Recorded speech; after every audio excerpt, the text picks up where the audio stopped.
All right. So now, R&B. R&B, yep. R&B groups in particular. So I came across an article where I was basically reading about the descent of R&B groups from like the 40s and until now, and how they're basically non-existent. Yeah. And I remember we were talking about it when the New Edition movie dropped, that we were expecting like R&B groups to come back. It just hasn't happened yet. They're just getting the ball rolling. Definitely feel like that's working itself. behind the scenes, that we're going to get a new group of the sort. But yeah, I just think it's interesting that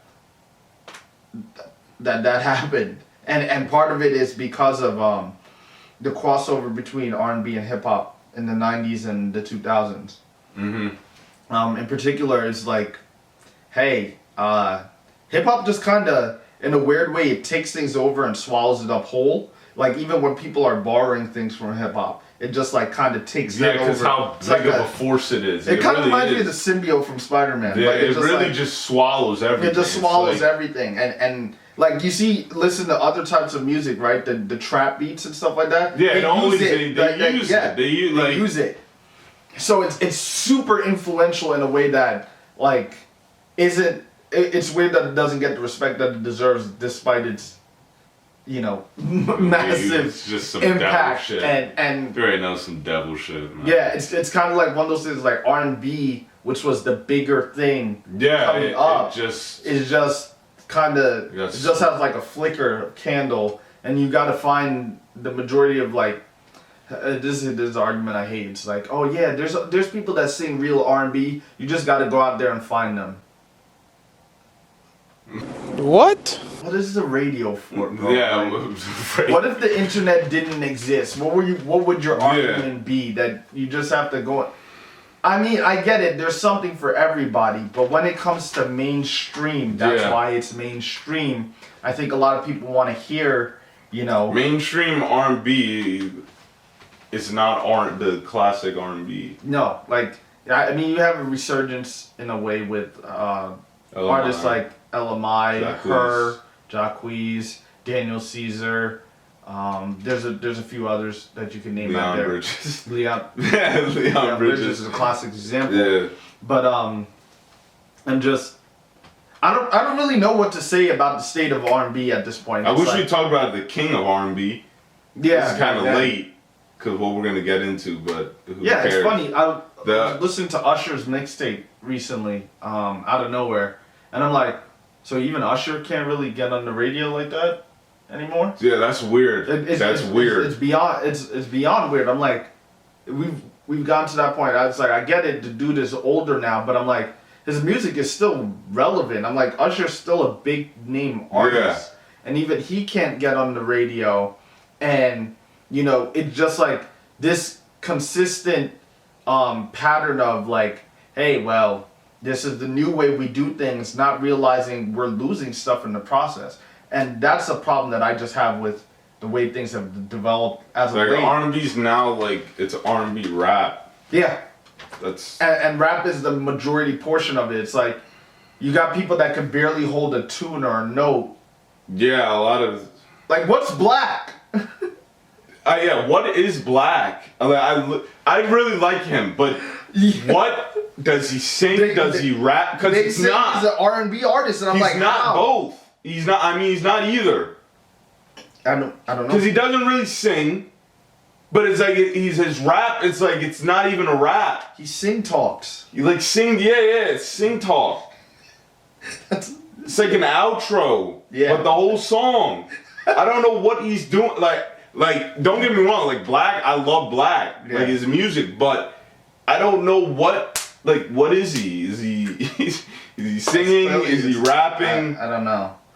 And it's just one of those things. It's like, I don't know where R&B goes from here.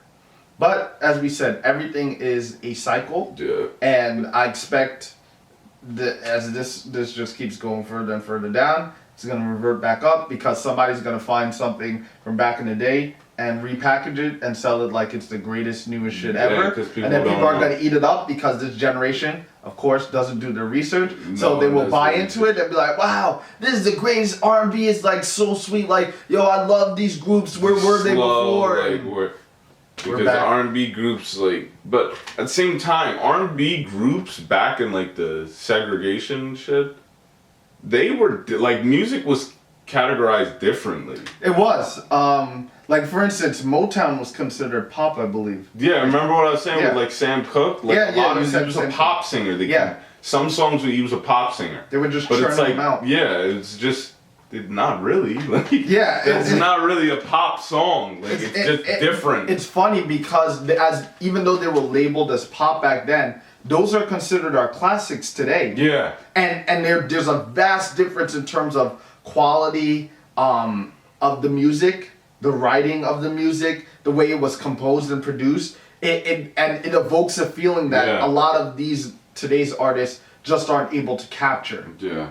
I don't know, like with the R&B, I feel like R&B should have continued with the same sound. I feel like R&B never really needed to go into that like rap kind of thing. I felt like, cause like It was you got a nice people like crossover. you got like people like Party Next Door who still do it. Mm-hmm. Who still keep the classic R&B still alive, which is like, I feel like R&B, obviously it went mainstream, but R&B needs to be one of those things where it stays in its lane. Yeah, I see the problem. In order for it to keep its essence, it has to stay in its lane.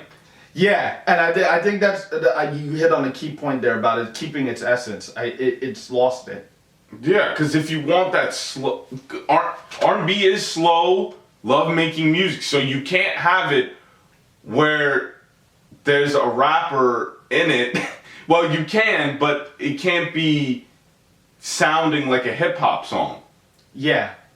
Really? I think what's funny about that is, it's like, I think it came from a place of black artists wanting to support other black artists, naturally speaking. Which is a good thing, yeah. It was just a natural collaboration. But what ended up happening was almost every R&B song, in order to be popular, had to have a rapper featured on it. And then it just got diluted to the point where it was like, hey, yeah, rapper, R&B singer, let's keep them together. Then it became, hey, I could sing, but I could also rap. Yeah. And then it became this thing. It was like, wait, let me do both. And then the barrier of entry just got lower and lower to the point where it's like nobody gave a shit about being able to sing. It was just, could you rap? It's like, and the weird thing is, it's like there's some people that can do it, but like, and for example, like Drake, he's still a rapper first. Yeah. Drake is still a rapper first. Like he's a pop artist, he's still a rapper. No, he's still a rapper first. Like, you'll always be considered a rapper. Yeah. You wouldn't say Drake, the R&B singer. No one would say that. That's just weird.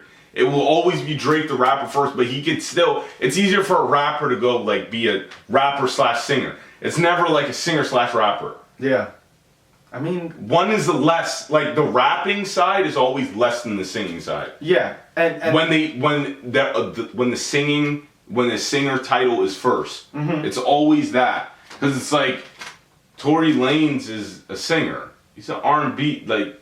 Yeah, he's an R&B singer. Like he makes that type of music because he can rap obviously, but more people know him for his singing. So therefore he's that. But all I'm saying is, like, if R&B wants to be like what it was like back in like the 90s and early 2000s and stuff like that. Probably even before. It has to. I don't know if it could be mainstream like hip hop. I get it. There was a time when it was like that. I think it comes down to boy band. But shit, I felt that. It comes back down to R&B groups again. When that happens, particularly, we will see a shift. Most likely, once that B2K tour happens. Yeah, that's all like setting up. Happens, yeah, that's setting the stage for R&B. Because mad people are buying that B2K. I'm just kidding. No, it's not garbage. I've never really. I was too young for that. But yeah, the B2K. It's everything set up. That new edition story. Like everyone's, and then like they're gonna go insane, bro. Yeah, I predict right now the number 2024 is coming to me.